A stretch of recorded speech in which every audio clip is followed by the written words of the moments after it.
রোদটা চমৎকার লাগছিল। এই শীতে এই রোদ কেনই বা ভালো লাগবে না। ঘিঞ্জি নোংরা ভাবটাও আর নেই।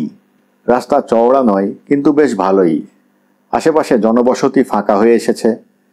এক আধটা খোলার ঘর, ভাঙাচোরা চালা।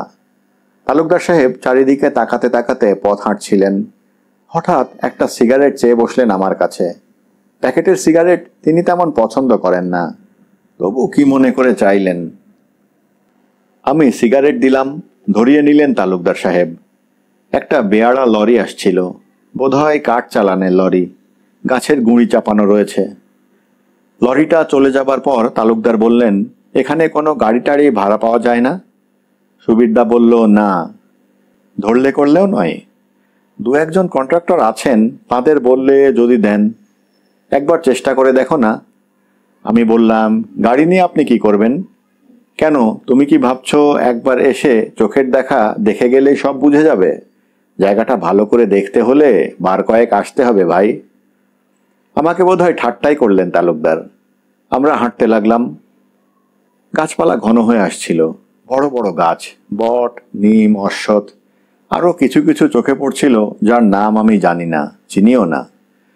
মিনিট 15-20 হাঁটলাম। রাস্তাটা যেন চড়াইয়ে উঠছে। এবার কিছুটা দূরে নদীর মতন দেখা যাচ্ছিল, অবশ্য ঠিক নদী নয়। আমি সুবিরদাকে জিজ্ঞেস করলাম, ওই জায়গা? মাথা নাড়ল সুবিরদা। তালুকদার কোনো কথা বলছিলেন না, অথচ চারদিকে তার নজর রয়েছে। পকেট থেকে গগলস বার করে পরে নিলেন। রোদ প্রখর, হাওয়া রয়েছে। জঙ্গলের দিক থেকে মাঝে মাঝে দমকা আসছিল বাতাসের। আশেপাশে লোকজন নেই, নির্জন, নিরিবিলি। শেষে ব্রিজটা দেখা গেল।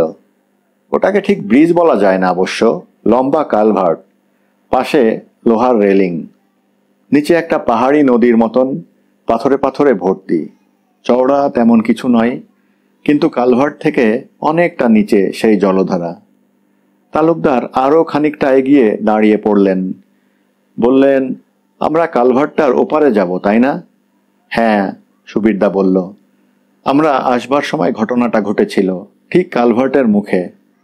আমার মনে হলো কালভার্টটা বড্ড উঁচু, আর তার রেলিং এতই নিচু আর পলকা যে কোনো গাড়ি যদি কালভার্টের মুখে এসে কোনো কারণে রাস্তার পাশে চলে যায়, তবে তার পক্ষে বাঁচা অসম্ভব। রুমালে মুখ মুছে তালুকদার হাঁটতে লাগলেন। হাঁটতে হাঁটতে বললেন, সুবীর, তুমি নিজে গাড়ি চালাচ্ছিলে? না, আমার ড্রাইভার। তুমি নিজে একবারও চালাওনি?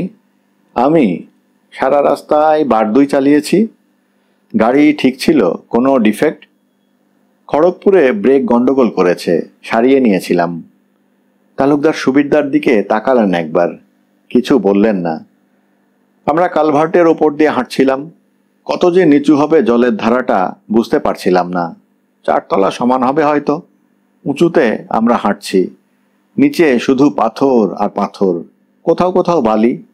জল চোখে পড়ছে না। কালভার্টের এপারে এলাম। সুবিরদা বলল, এইখানেই ঘটনাটা ঘটেছে। আমরা দাঁড়িয়ে পড়লাম। তালুকদার গগলস খুললেন, কপাল, নাক, চোখ মুছলেন, তাকালেন চারপাশে। আমার বড় অবাক লাগছিল। চারদিক শান্ত, আকাশ পরিষ্কার। রোদ যেন তার সমস্ত তাপ দিয়ে জায়গাটা ভরে রেখেছে। নিচে পাথর, বালি। বেশ কিছু গাছপালা এপাশে। বড় বড় গাছ ছাড়াও ঝোপঝাড় অনেক রয়েছে। এতক্ষণ একটানা রোদে হাঁটার পর গরমও লাগছিল, ঘামও হচ্ছিল কপালে। আমি হাঁটলাম। এই জায়গাটা দেখে কে বিশ্বাস করবে সত্যি এত বড় একটা অদ্ভুত ঘটনা এখানে ঘটে গেছে? তালুকদার বললেন, তোমরা দাঁড়াও, আমি একবার নিচে যাব। কাঁধে ব্যাগ ঝুলিয়ে তালুকদার ধীরে ধীরে নামতে লাগলেন নিচে। পথের পাশে গাছের ছায়ায় আমরা দুজনে দাঁড়িয়ে থাকলাম। কয়েকটা পাখি উড়ে গেল চোখের সামনে দিয়ে। একটা গাড়ি আসছিল, কালভার্ট পার হয়ে চলে গেল। জঙ্গলের বাতাস এলো দমকা। সত্যি বলতে কি, আমার বিশ্বাস হচ্ছিল না এখানে কোনোদিনই কিছু ঘটেছে। হয়তো সবই সুবিরদার কল্পনা। সিগারেট ধরিয়ে রাস্তার পাশে ছায়ায় বসলাম। সুবিরদাও বসলো, তার মুখেও সিগারেট। তালুকদার নিচে নেমে গিয়েছেন, গাছগাছালির দিকে। আমরা তাকে দেখতে পাচ্ছিলাম। আমি বললাম, সুবিরদা, এখানে একমাত্র গাড়ি অ্যাক্সিডেন্ট ছাড়া কিছু হতে পারে না। সুবিরদা আমার দিকে তাকালো। গাড়ি অ্যাক্সিডেন্ট হয়নি। আমি 1000বার বলছি গাড়ি অ্যাক্সিডেন্ট হয়নি। অ্যাক্সিডেন্ট হলে আমি বাঁচতাম না। তা ঠিক, তবে রাখে হরি মারে কে। মানুষ যেমন সহজে মরে, সেই রকম কত অদ্ভুতভাবে বেঁচেও যায়। হয়তো তুমি বেঁচে গেছো কোনোভাবে। সুবিরদা হঠাৎ বিরক্ত হয়ে উঠল। বলল, বেশ, আমি কোনোভাবে বেঁচে গিয়েছিলাম, কিন্তু সেই 3টে দিন কোথায় ছিলাম? কোথায়? কেমন করে বেঁচে থাকলাম? কে আমায় বাঁচিয়ে রাখলো? বলতে বলতে সুবিরদার গলা যেন উত্তেজনায় কেমন কর্কশ হয়ে এলো। বাড়ি ফিরতে বেলা হয়ে গেল অনেকটা। সকালের দিকে শীতের রোদে ঘুরে বেড়াতে আরাম লেগেছিল, কিন্তু ঘন্টা 3 ওই রোদে ঘোরাফেরা করার পর আর তেমন আরাম লাগছিল না। বরং আমরা খানিকটা ক্লান্ত হয়ে পড়েছিলাম। রোদে ধুলোয় চোখ মুখ রুক্ষ হয়ে উঠেছিল।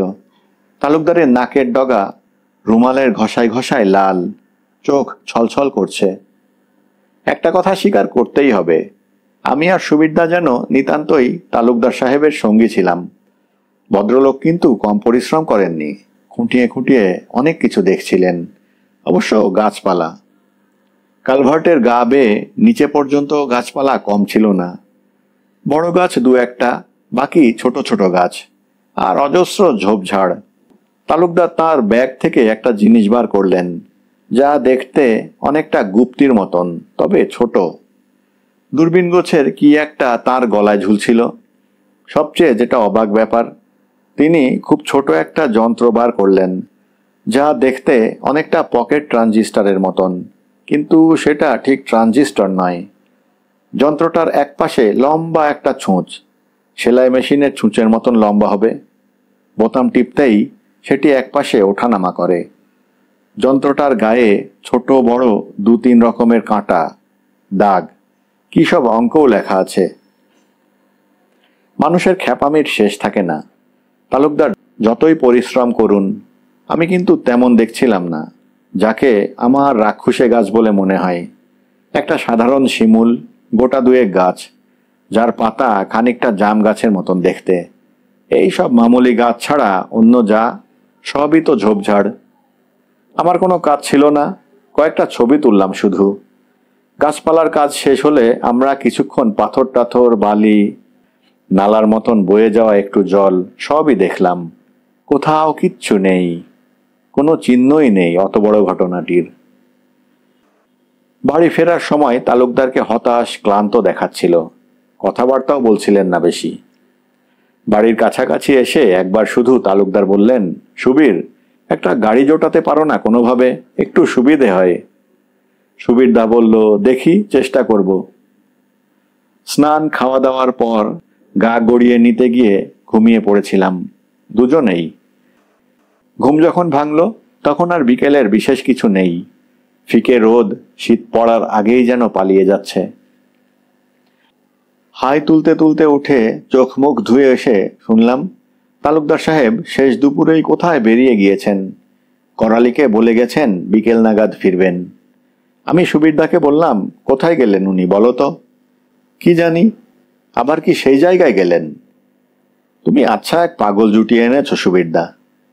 সুবীরদা ম্লান হাসলো, বলল, আমি নিজেই পাগল হয়ে যাচ্ছি, কি আর করব বল। আমরা চা খেয়ে বাইরে সামান্য পায়চারি করতে না করতেই আলো মরে গেল। মাথার উপর পাতলা অন্ধকার, পাখি টাখি উড়ে চলেছে। উত্তরের বাতাস সনসন করে উঠল। শীত আর অন্ধকার যেন আকাশ থেকে পা বাড়িয়ে দিয়েছে, একটু পরেই নেমে পড়বে। সুবীরদা বলল, তুই কি বেরোবি? একটু ঘোরাফেরা করা দরকার, যাই বলো, সকালের ধাক্কাতেই গা গতর ব্যথা হয়ে গেছে। তাহলে চল, রেল লাইনের ওপারে আমার জানাশোনা এক ভদ্রলোক আছেন, পবিত্রবাবু, তাকে গিয়ে ধরি, যদি একটা গাড়ি জোগাড় করে দেন। তালুকদার যখন বলছেন, বেশ তো চলো। ঘরে এসে আমরা জামাটামা পাল্টে নিলাম। করালি এসেছিল রাত্রের খাওয়া দাওয়ার কথা জিজ্ঞেস করতে। সুবীরদা তাকে বলল, আমরা একটু বেরোচ্ছি, সন্ধ্যের আগেই ফিরব, সাহেব এলে চাটা দিও। আমরা দুজন বেরিয়ে পড়লাম। ফিরে এসে দেখি বাতি জ্বলছে তালুকদারের ঘরে। তিনি ফিরে এসেছেন। সন্ধে হয়ে গিয়েছিল আগেই। জাঁকিয়ে শীত পড়েছে। তালুকদার তাঁর ঘরেই ছিলেন। পরনে পাজামা, গায়ে এক বিরাট জোব্বা, মাথায় উলের টুপি। বসে বসে মজা করে সিগারেট খাচ্ছিলেন। আমরা ফিরতেই বললেন, এসো, কোথায় গিয়েছিলে? সুবিরদা বলল, গাড়ি জোগাড় করতে। আপনিই তো বলেছিলেন। পেয়েছো গাড়ি? ব্যবস্থা হয়েছে, কাল সকালে লোক আসবে। কখন গাড়ি চাই বলে দিতে হবে তাকে। Very good. আপনি দুপুরে কোথায় গিয়েছিলেন? তালুকদার নাক টানলেন। তার সর্দি হয়েছে, গলাও ভারী। একটু চুপচাপ থেকে বললেন, একটা পয়েন্ট আমার মনে পড়ল, তাই আবার চলে গেলাম। কোথায়? সেই কালভার্টের কাছে? মাথা হেলালেন তালুকদার। আমার এখন সন্দেহ হলো মানুষটি নিশ্চয়ই পাগল। সকালে এক দফা ঘুরে এসে আবার দুপুরেও ছোটেন। দূর তো কম কিছু নয়। তালুকদার বেতের গোল চেয়ারে বসেছিলেন। বসতে বললেন আমাদেরকেও। সুবিরদা কাঠের চেয়ারে বসল, আমি বিছানায়। সাধারণ কয়েকটা কথাবার্তার পর সুবিরদা বলল, গাড়ি কাল কখন লাগবে? বিকেলে। সকালে নয়? না, সকালে নয়। কোথায় যাবেন? যাবার জায়গা তো একটাই, যেখানে গিয়েছিলাম আজ সেখানেই যাব। আমি অবাক হয়ে বললাম, আজ তো দুবার গেলেন, কোনো লাভ হলো? মাথা নাড়লেন তালুকদার, হলো না। তাহলে? সুবিরদা বলল, আর একবার অন্তত যেতে চাই, সূর্য অস্ত যাবার পর, যখন আলো রোদ কিছুই থাকবে না। আমার কৌতূহল হচ্ছিল। বললাম, কেন? আলো ছাড়া যেতে চান কেন? অন্ধকারে কি গাছপালা পাল্টে যায়? তালুকদার বললেন, কোনো কোনো গাছপালার সঙ্গে আলোর সম্পর্ক আছে বই কি। তুমি সূর্যমুখী ফুল দেখনি? স্থলপদ্ম ফুটতে দেখেছ? সকালে তার রং কেমন থাকে, দুপুরে কেমন হয়? এসব তো সাধারণ কথা। অন্য ব্যাপারও আছে। ডক্টর জেকিল অ্যান্ড মিস্টার হাইডের গল্প জানো তো? সকালে সাদামাটা নিরীহ মানুষ, রাত্রে দানব। ঠিক সেই রকম এক আধটা গাছ চোখে পড়ে। রেয়ার গাছ, মোস্টলি সাউথ আমেরিকায়। আফ্রিকাতেও দেখা যায়, যারা রাত্রিরে মিস্টার হাইডের মতন ব্যবহার করে। এরা এক ধরনের ক্রিপার, লতানো গাছ। এই ধরনের গাছের নাম দেওয়া হয়েছে নাইট মনস্টার্স। আমি অবাক হয়ে সুবিরদার দিকে তাকালাম। সুবিরদা তাকালো আমার দিকে। তারপর দুজনেই তালুকদারের দিকে তাকিয়ে থাকলাম। চোখের পাতা পড়ছিল না আমাদের। করালি এসেছিল, চায়ের কথা জিজ্ঞেস করলো। তালুকদার চা আনতে বললেন। আমি বললাম, আপনি তো বলছেন ওখানে কিছু খুঁজে পাননি। পেয়েছেন? পাইনি, পাবো বলে আশাও করছি না। তবু একবার রাত্রিটা দেখতে চাই।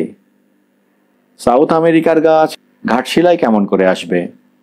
আমি কি তোমায় বলেছি শুধু সাউথ আমেরিকায় দেখা যায়?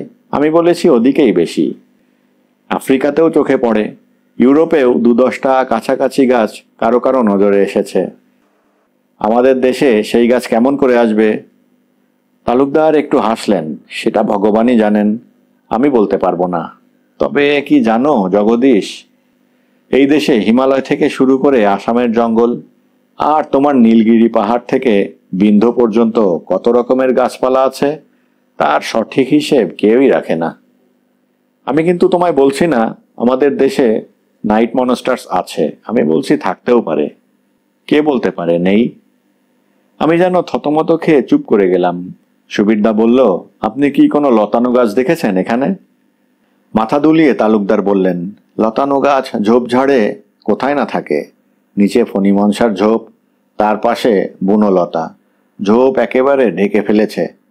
আমার দেখে মনে হলো না ওই বুনোলতার মধ্যে কিছু আছে। একেবারে নিরীহ লতা, যা যে কোনো বন জঙ্গলেই দেখা যায়।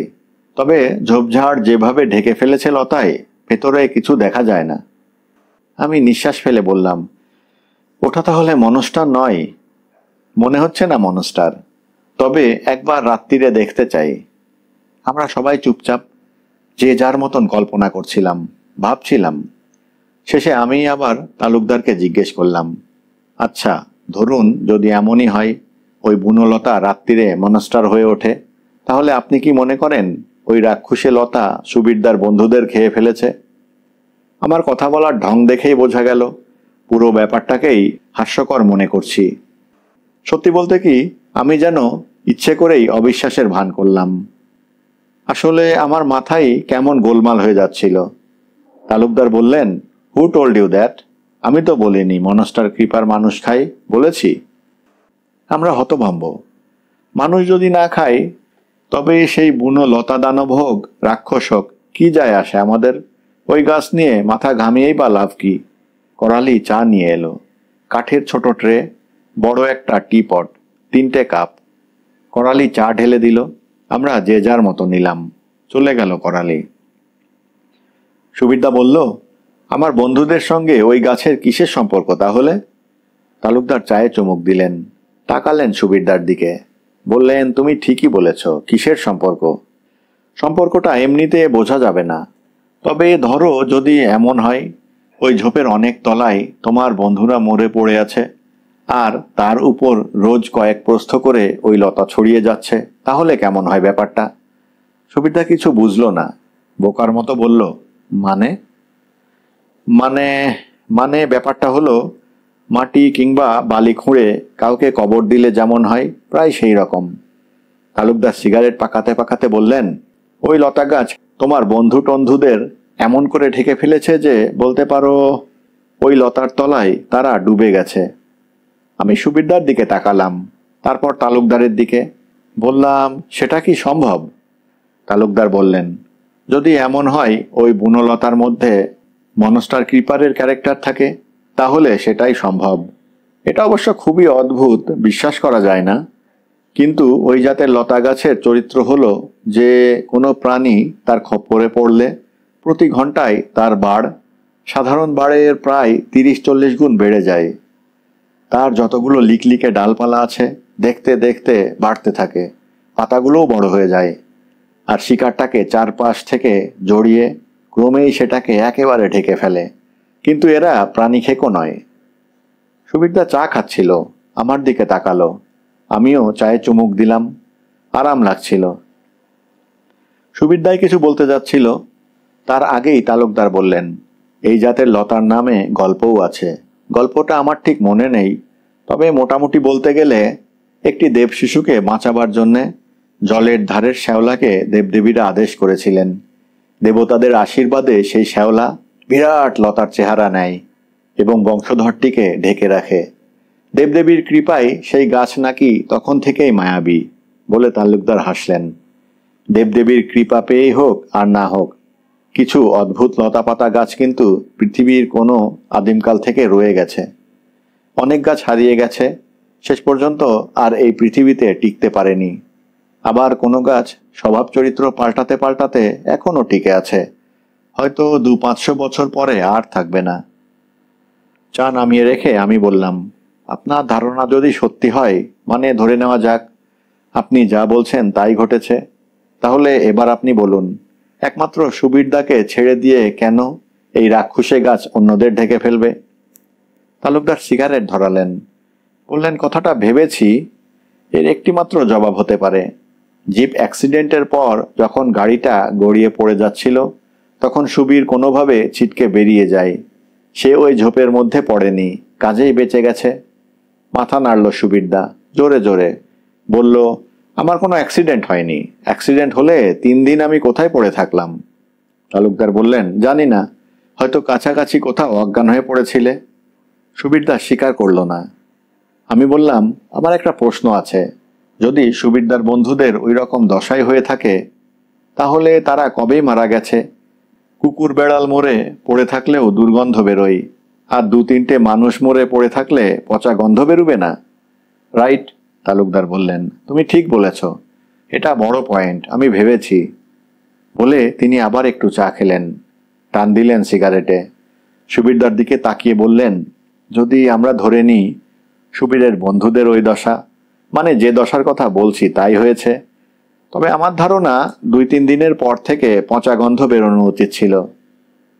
আমি ধরে নিচ্ছি ডেড বডিগুলো এমনভাবে লতায় পাতায় জড়ানো ছিল যাতে রোদ আলো তাপ খুব কম পেয়েছে, পচতেও দেরি হয়েছে। তবু 2-3 দিন যথেষ্ট নয় কি? সুবিরদা অধৈর্য হয়ে বলল, আমি তো আপনাকে বলেছি, আমরা লোক লাগিয়ে যথাসাধ্য খুঁজেছি, ওখানে কাউকে পাইনি, কিচ্ছু পাইনি, কোনো দুর্গন্ধই নাকে আসেনি। তালুকদার গলা পরিষ্কারের শব্দ করলেন, বললেন, আমি জানি তুমি পাওনি, পেলে তখনই ব্যাপারটা ধরা পড়ত। কাজেই আমার সন্দেহ কিংবা ধারণা টিকছে না। তবে সেটাও টিকতে পারে যদি জানা যায় ওই রাক্ষসী লতার নিজেরই এমন কোনো উগ্র গন্ধ আছে যাতে পচা জিনিসের গন্ধ চাপা পড়ে। এরকম আছে নাকি? আমি জিজ্ঞেস করলাম। আমি জানি না, তালুকদার মাথা নাড়লেন। আমি কিচ্ছু জানি না। এরকম গাছপালা আমি জীবনে দেখিনি, শুধু আমাদের রিসার্চ রিপোর্টে পড়েছি।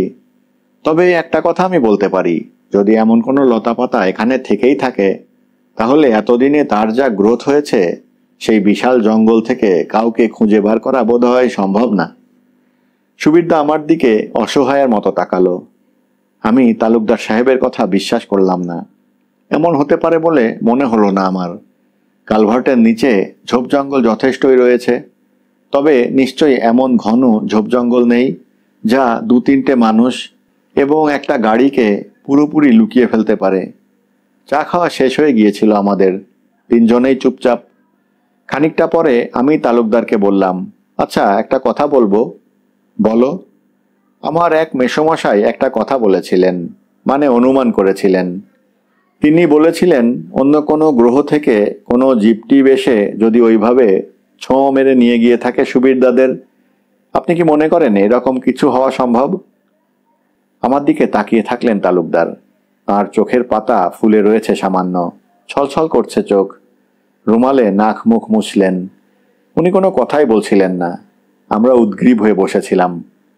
অনেকক্ষণ পরে তালুকদার বললেন, ও ব্যাপারে আমি কিছু জানি না। তোমার মেসোমশাই যা বলেছেন তা মানতে হলে আমার বিশ্বাস করতে হবে পৃথিবী ছাড়া অন্য কোনো গ্রহে জীব আর জীবন আছে। শুধু থাকলেই চলবে না, তারা পৃথিবীর মানুষের চেয়ে বেশি না হোক কম উন্নত নয় বিজ্ঞানের দিক থেকে। আজকাল বিজ্ঞান বড়ই জটিল, ভীষণ জটিল হয়ে এসেছে, আরও হবে। পৃথিবীর বাইরের কোনো জীব এত উন্নতি করেছে কি না কে বলবে, তবে আমি নিজে ওটা বিশ্বাস করি না। আমরা চুপচাপ হয়ে পড়লাম আবার। শেষে সুবিরদা উঠল, বলল, কাল সন্ধ্যাবেলায় তাহলে গাড়ি নেবেন? নিশ্চয়ই, সবই যখন হলো ওটা আর বাকি থাকে কেন? একবার যাই, দেখে আসি। মনে হয় না কিছু পাবো, তবু। পরের দিন সন্ধ্যাবেলায় একটা জিপ গাড়ি পাওয়া গেল, কিন্তু ড্রাইভারকে ধরা গেল না। সুবিরদা নিজেই গাড়ি চালিয়ে নিয়ে এলো বাড়িতে। তালুকদার সাহেব মোটামুটি তৈরিই ছিলেন। তার কাঁধে মামুলি ঝোলা, হাতে টর্চ, মাথায় নেপালি টুপি। বোধহয় ঠান্ডাটা আর লাগাতে চান না মাথায়। ওর শরীরও তেমন ভালো ছিল না। আমরা তো বারণই করেছিলাম, বলেছিলাম থাক না আজ। উনি শুনলেন না। সন্ধ্যের সামান্য পরেই আমরা বেরিয়ে পড়লাম। জিপ গাড়িটারও মাথার ক্যানভাস ছেঁড়া ফাটা, বসার সিট কাঠের মতন শক্ত, ধুলোয় ময়লায় ভর্তি। কন্ট্রাক্টরের জিপ বোধহয় এইরকমই হয়, কিংবা এমনও হতে পারে নেহাতি যেন দায়ে পড়ে ভদ্রলোক গাড়িটা সুবিরদাকে দিয়েছেন। গাড়িতে ওঠার সময় তালুকদার বললেন, তেল টেল আছে তো, দেখে নিয়েছ? তেল আমরা আগেই নিয়েছিলাম। গাড়ি চলতে শুরু করলো। রাস্তায় লোকজন কম। শীতের দিনে কে আর অকারণে ঠান্ডা লাগিয়ে ঘুরে বেড়াবে। দোকান টোকানে কিছু ভিড় অবশ্য আছে। স্টেশনের কাছে মিষ্টির দোকানে রেডিও বাজছিল, আলো টালো জ্বলছে কিছু। স্টেশন ছাড়িয়ে খানিকটা এগিয়ে আসতেই আবার চুপচাপ ভাব, ছিটে ফোঁটা আলো, সামান্য কিছু লোকজন। তালুকদার সাহেব যে অকারণে যাচ্ছেন তাতে আমার সন্দেহ ছিল না। তিনি নিজেই বলেছেন এমন কোনো গাছপালা তাঁর নজরে পড়েনি যাতে মনে করা যায় কালভার্টের নিচে কোনো রাক্ষসে গাছপালার অস্তিত্ব আছে। তবু তিনি ব্যাপারটা ছেড়ে দিতে চান না, আরও একটু দেখতে চান। কোথা থেকে এই নাইট মনস্টার হাজির করেছেন তারই খোঁজে চললেন এখন। ভদ্রলোক যে জেদি একগুঁয়ে তাতে কোনো সন্দেহ নেই, কিন্তু বদ্ধ উন্মাদ।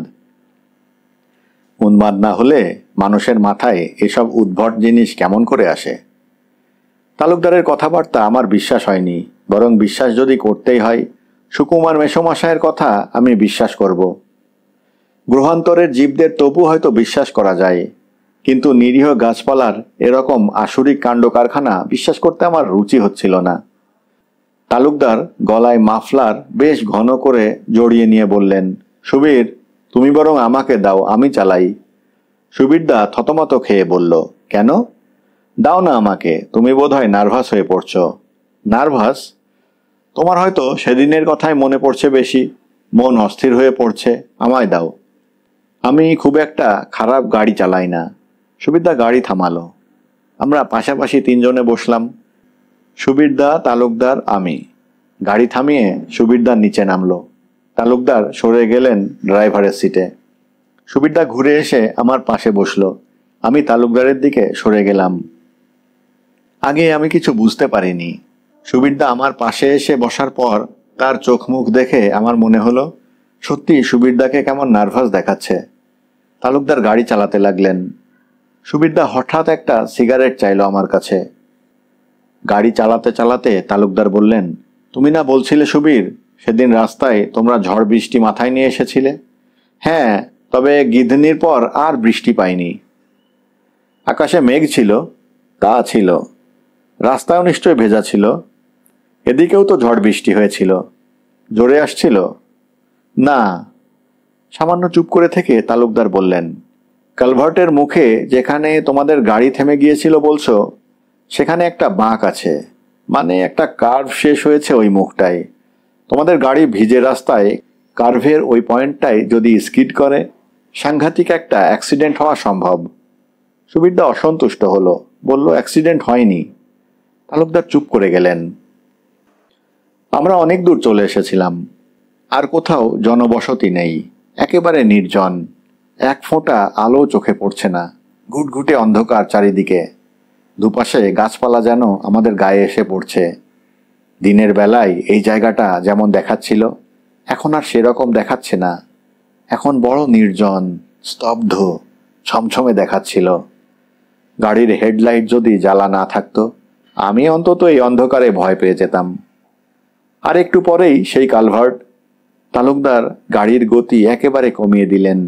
ধীরে ধীরে, প্রায় গড়াতে গড়াতে গাড়িটা এপারে এলো। এপারে এসে থামলো। কয়েক মুহূর্ত পরে তালুকদার বাতি নিভিয়ে দিলেন, সমস্ত বাতি। সঙ্গে সঙ্গে যেন চারিদিক থেকে অন্ধকার ছুটে এলো, বন্যার জলের মতো আমাদের ডুবিয়ে দিল। চারপাশে কি আছে না আছে চোখে পড়ে না, শুধু কালো আর কালো। চোখ যেন একটু সয়ে এলো। আমরা রাস্তায়, গাড়ির মধ্যে বসে। সামনে পেছনে পাশে থমথম করছে অন্ধকার। বাতাস দিচ্ছে সনসন করে। প্রচণ্ড শীত। তালুকদার নামলেন। আমার যে কি হলো, হঠাৎ কেমন ভয় পেয়ে গেলাম। মনে হলো কিছুদিন আগে এখানে যা ঘটেছে আবার যদি সেই রকম ঘটে। ঘটতেও তো পারে, সবই সেই রকম। সেই জিপ গাড়ি, সেই কালভার্টের মুখের জায়গাটা, আর আমরা তিনজন। যদি এই অবস্থায় আমি আর তালুকদার হারিয়ে যাই, যদি সুবিরদাও হারিয়ে যায়, তবে? গায়ে কাঁটা দিয়ে উঠল, হাত পা কাঁপল। সুবিরদাও দেখলাম খুব অস্থির হয়ে উঠেছে। তালুকদার কিন্তু রাস্তায় দাঁড়িয়ে। আমি বললাম, গাড়ির বাতিটা জেলে রাখলে হয় না? তালুকদার বললেন, না, বাতি জ্বালবে না, তোমরা গাড়িতে বসে থাকতে পারো, আমি একবার নিচেটা ঘুরে আসব। ভদ্রলোক বলেন কি? এই অন্ধকারে গাছপালা পাথরের মধ্যে দিয়ে হাতে হাতে নিচে নামবেন? যদি পা হড়কে পড়েন তবে তো মরবেন। আমি বললাম, নামবেন কেমন করে? তালুকদার বলল, পারবো, 2-4 বার ওঠানামা করেছি তো, রাস্তা দেখে রেখেছি। আমার ভয় হচ্ছিল। এভাবে কালভার্টের পাশ দিয়ে ঝোপঝাড়, গাছপালা, পাথর ডিঙিয়ে নামা ওর উচিত নয়। আমি আবার বললাম, এই অন্ধকারে নামবেন? তালুকদার কথা শুনলেন না। নামার জন্যে এগিয়ে গেলেন, টর্চ জ্বাললেন। বললেন, আমি টর্চ জ্বেলেই নামছি, তোমরা কিন্তু বাতি টাতি জ্বেলো না। একটু থেমে আবার বললেন শান্তভাবেই, আলো ছাড়া নামার উপায় নেই, আলো আমার জ্বালতেই হচ্ছে। তবে আমার মনে হয় অন্ধকার থাকলেই ভালো হতো। আমি জানি না টর্চের আলোতেও ওরা রিয়্যাক্ট করবে কিনা।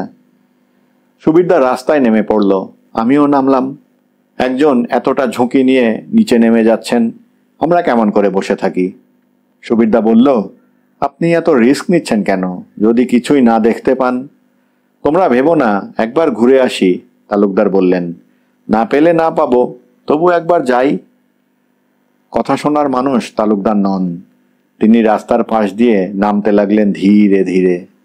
আমরা দুজন রাস্তায়, মাথার ওপর ঝাপসা নক্ষত্র, বোধহয় হিম কুয়াশার জন্যে ঝাপসা দেখাচ্ছিল। আমাদের চারদিকে শুধু অন্ধকার আর অন্ধকার, আর গাছপালা, বুনো গন্ধ বাতাসে। শীতের হাওয়ায় গা হাত কাঁপছিল।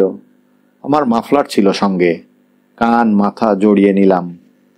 তালুকদার নেমে যাচ্ছেন। তার হাতের টর্চের আলো কখনো সামনে, কখনো দূরে ছড়িয়ে পড়ছিল।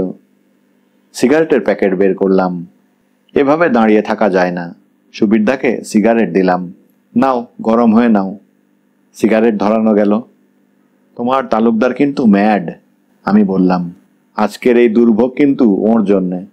সুবিরদা বলল, কি করব, উনি কথাই শুনলেন না। আমার তো ভয়ই করছে, একবার যদি পা পিছলে পড়েন। তালুকদারকে দেখা যাচ্ছে না আর। তার টর্চের আলো নিচে নেমে যাচ্ছিল।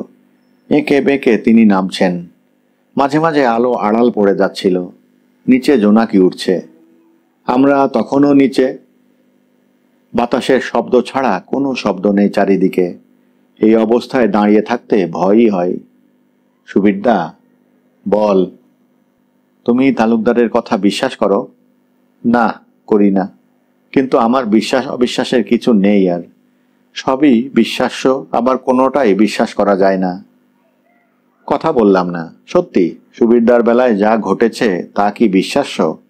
তবে ঠান্ডায় দাঁড়িয়ে থাকা যাচ্ছিল না। নাক, গাল, মুখ কনকনে ঠান্ডা হয়ে যাচ্ছিল। আমি নিচের দিকে সরে এলাম। আর ভালো লাগছিল না।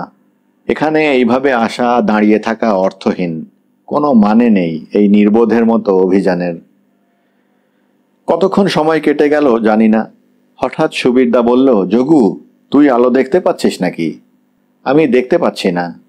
নিচের দিকে তাকালাম। তালুকদারের টর্চের আলো দেখা যাচ্ছে না। তাকিয়ে থাকলাম। জোনাকির আলো ছাড়া কিছুই চোখে পড়ে না। কোথায় তালুকদার? বুকের মধ্যে ধক করে উঠল। পড়ে টড়ে গেলেন নাকি পা পিছলে? তাহলে তো গড়িয়ে গড়িয়ে কোথায় চলে যাবেন কে জানে। আমি তো কিছু দেখতে পাচ্ছি না। সুবিরদা, গেলেন কোথায়? পড়ে যাননি তো? আমরা তো টর্চও আনিনি। গাড়ির বাতিটা জ্বালবে, হেডলাইট? গাড়িটাকে তাহলে হয় পিছিয়ে কালভার্টের মাঝখানে নিয়ে যেতে হবে, না হয় মুখ ঘুরিয়ে দিতে হয়। কিন্তু হেডলাইটের আলো তো সোজা হয়ে পড়বে। অত নিচুতে কেমন করে পৌঁছবে? কথাটা ঠিক। আলো জ্বাললে কিছুটা ছড়িয়ে পড়বে ঠিকই, কিন্তু অত নিচে নামবে না। তাছাড়া তালুকদার আলো জ্বালতে বারণও করেছেন। তাহলে কি তিনি নিজেও টর্চের আলো নিভিয়ে কোনো রাক্ষসে লতার দিকে এগিয়ে যাচ্ছেন? কথাটা মনে হতেই আমার গা শিউরে উঠল। সুবিরদা, তালুকদার কি নাইট মনস্টার দেখতে পেলেন? সুবিরদা কেমন যেন শব্দ করে উঠল, আঁতকে ওঠার। সর্বনাশ! তাহলে তাহলে তো ওকে ওই গাছই শেষ করে ফেলবে। আমি আরো ভয় পেয়ে গেলাম। কি সর্বনাশ! সত্যিই কি তালুকদার সেই রাক্ষসে লতা দেখতে পেয়েছেন? নাকি তিনি দেখবার বোঝবার আগেই দানব গাছ তাকে জড়িয়ে ধরেছে? হয়তো শিকারীর মতন ওত পেতে বসেছিল গাছটা, খুব সহজেই তালুকদারকে ধরে ফেলেছে। ভয় মানুষকে দিশেহারা করে ফেলে। আমরা এমনই দিশেহারা বোধ করলাম যে সমস্ত কিছু ভুলে গিয়ে চেঁচাতে লাগলাম, চিৎকার করে ডাকতে লাগলাম তালুকদারকে। ভয়ে গলা উঠছিল না, ভাঙা শোনাচ্ছিল। তার উপর জঙ্গলের সনসনে বাতাস এসে আমাদের গলার স্বর কোথায় যে উড়িয়ে নিয়ে যাচ্ছিল কে জানে। এ বড় অদ্ভুত অবস্থা। চারদিকে গাছপালা, বন জঙ্গল, মাথার ওপর আকাশ, ঘুটঘুট করছে অন্ধকার। আমরা নিঃসার এক জগতের মধ্যে যেন বন্দী হয়ে গিয়েছি। আমাদের করার কিছু ছিল না, কিংবা যা ছিল সবই ভুলে গিয়ে শুধু পাগলের মতন তালুকদারকে ডাকতে লাগলাম। কোথাও কোনো সাড়া নেই। জোনাকির আলো ছাড়া এক ফোঁটা আলো নেই। সুবিরদা কেঁদে ফেলল। আমার মনে হলো তালুকদারও বুঝি হারিয়ে গেলেন, আর তাকে আমরা খুঁজে পাবো না।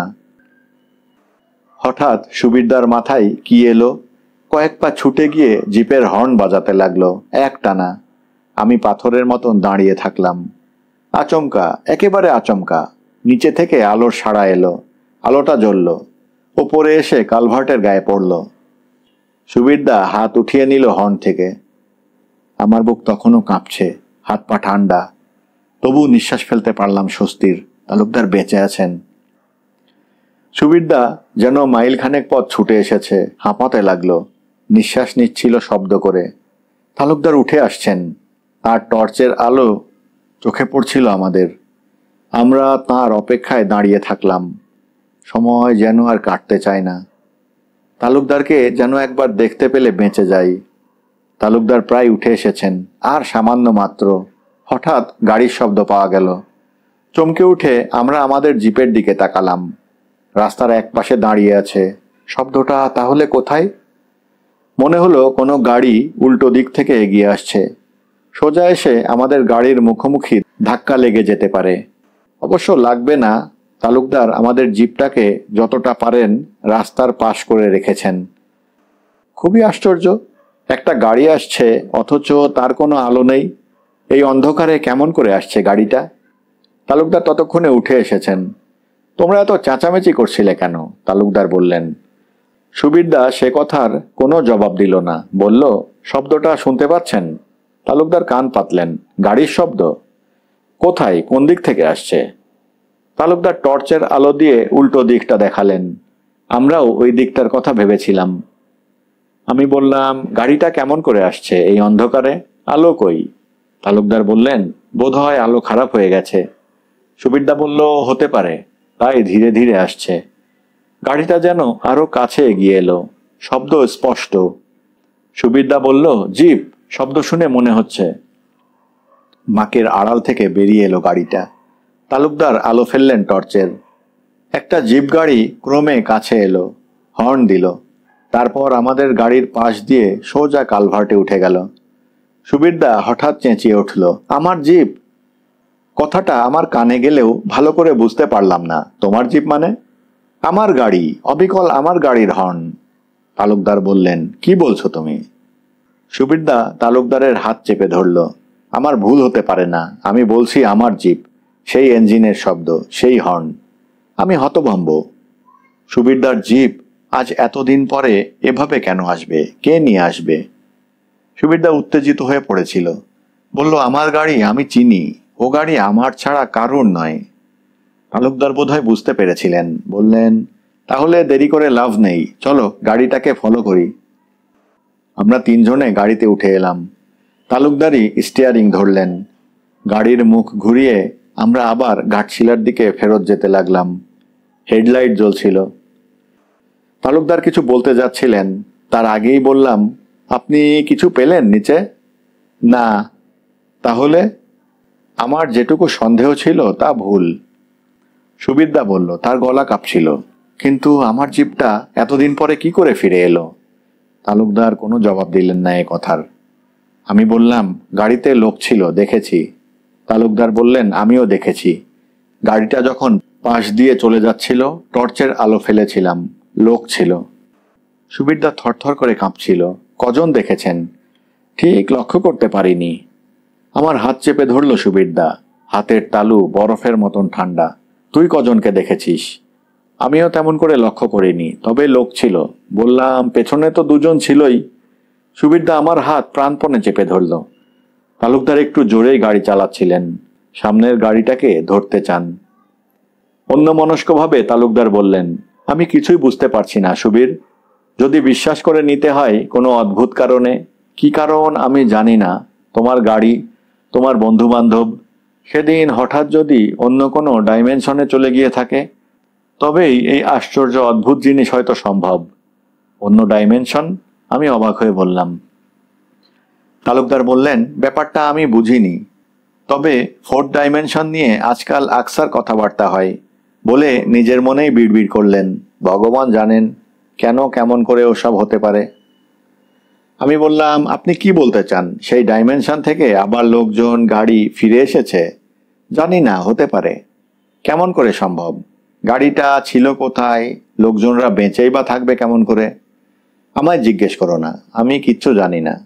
বোধহয় কেউই এ প্রশ্নের জবাব দিতে পারবে না। সুবিরদা যেন বেহুঁশ হয়ে বসেছিল। বলল, আমি কোনো জবাব চাই না, কিচ্ছু জানতে চাই না। আমি শুধু অনিল, মৃগাঙ্ক আর কপিলকে ফেরত চাই। তালুকদার গাড়ি আরো জোর করলেন। বললেন, চলো দেখি, পেতেও পারো। ওরা হয়তো একই বাড়িতে যাচ্ছে। কেমন করে যাবে? কেন? যে সময়টা এর মধ্যে চলে গেছে সেটা আমাদের কাছে বাস্তব, ওদের কাছে বোধ হয় না। আমার মাথায় কিছুই ঢুকছিল না, এ সবই যেন ভৌতিক। সুবিরদাই হঠাৎ বলল, ওরা তো বাড়ি চেনে না, অনিল নয়, মৃগাঙ্ক নয়, কপিলও জানে না। বাড়ি শুধু আমিই চিনতাম। আমাকে বাদ দিয়ে ওরা কেমন করে বাড়ি ফিরবে? তালুকদার চুপ।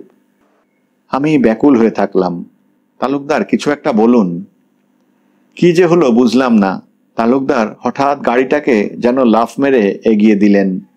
হাওয়ার মতো ছুটতে লাগলো গাড়ি। তালুকদার বললেন, ওই গাড়ি যদি ফিরে এসে থাকে, তাহলে তোমার বন্ধু অনিল, মৃগাঙ্ক, তোমার ড্রাইভার কপিল সকলেই ফিরে এসেছে। এমনকি আমি আর আশ্চর্য হব না যদি... বলতে বলতে থেমে গেলেন তালুকদার। আমি বুঝতে পারলাম তালুকদার কি বলতে চান। তিনি হয়তো বলতে চান সুবিরদাও আবার ফিরে এসেছে। আমার মাথা গোলমাল হয়ে গেল।